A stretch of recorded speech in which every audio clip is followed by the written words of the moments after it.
वो है जी एंटरटेनमेंट और इन्वेस्को का जो विवाद चल रहा है पिछले कुछ समय से।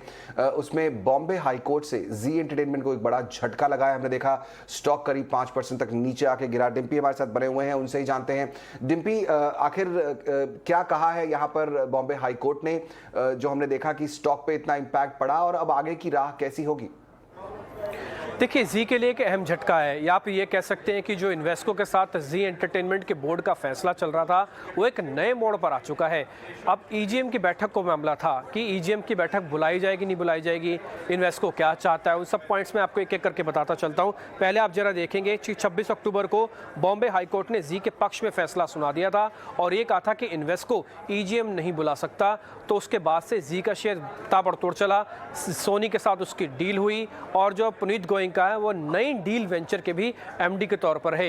इन्वेस्को को यही प्रॉब्लम थी कि हम तो करीब 17.5 से 18% स्टेक रखते हैं, लेकिन हम ईजीएम नहीं बुला सकते, जबकि जो फाउंडर मेंबर हैं वो तो सिर्फ 2% है और वो ईजीएम बनाने का विरोध कर रहे हैं और हम उनको हटा नहीं सकते। ये मामला जब लीगल पेच में फंसा तो उसके अंदर जाके कई दौर की बातचीत हुई, दोनों ने वाद विवाद हुआ, लेकिन कुल मिलाकर ईजीएम की मांग को लेकर अब एनसीएलटी जा सकता है इन्वेस्को, क्योंकि बॉम्बे हाई कोर्ट ने जो फैसला सुनाया है वो ये फैसला सुनाया कि जो सिंगल बेंच के जज ने फैसला सुनाया था कि इन्वेस्को ईजीएम नहीं बुला सकता, वो फैसले को पलट दिया। ये डबल बेंच की कोर्ट का फैसला है और उसने ये कहा है कि अब इन्वेस्को जा सकता है। वाद विवाद क्या है इन दोनों के बीच में, आपको मैं बताते हैं। जी के और इन्वेस्को के बीच में एमडी और बोर्ड के गठन को लेकर विवाद है।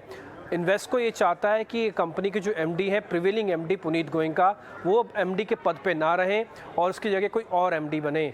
साथ ही विवाद ये भी है कि बोर्ड के अंदर कुछ डायरेक्टर्स की नियुक्ति चाहता है इन्वेस्को, बीइंग एज सबसे बड़ा होल्डर होने के नाते। वो चाहता है करीब 5 से 6 इंडिपेंडेंट डायरेक्टर्स हमारे अब इसके अंदर आए, लेकिन ईजीएम की बैठक के बिना ये संभव नहीं है। तो इसलिए फौरी तौर पर पहले ईजीएम की बैठक बुलाई जाएगी और उसके बाद ये फैसला होगा आगे। हालांकि सुप्रीम कोर्ट का रास्ता खुला है। बॉम्बे हाई कोर्ट ने जो फैसला सुनाया उसमें यह कहा कि अगर जी एंटरटेनमेंट जाना चाहे तो सुप्रीम कोर्ट भी जा सकता है, 3 हफ्ते का उसको समय दिया गया है। लेकिन कुल मिला के मामला एक नए मोड़ पर आ गया जब इन्वेस्को के पास अब ये पावर आ गई कि ईजीएम भी बुला सकता है और अगर कोई दिक्कत होती है तो एनसीएलटी भी जा सकता है। तो इसलिए आज जी एंटरटेनमेंट का शेयर आपको 4% से ज़्यादा की गिरावट के साथ दिख रहा होगा।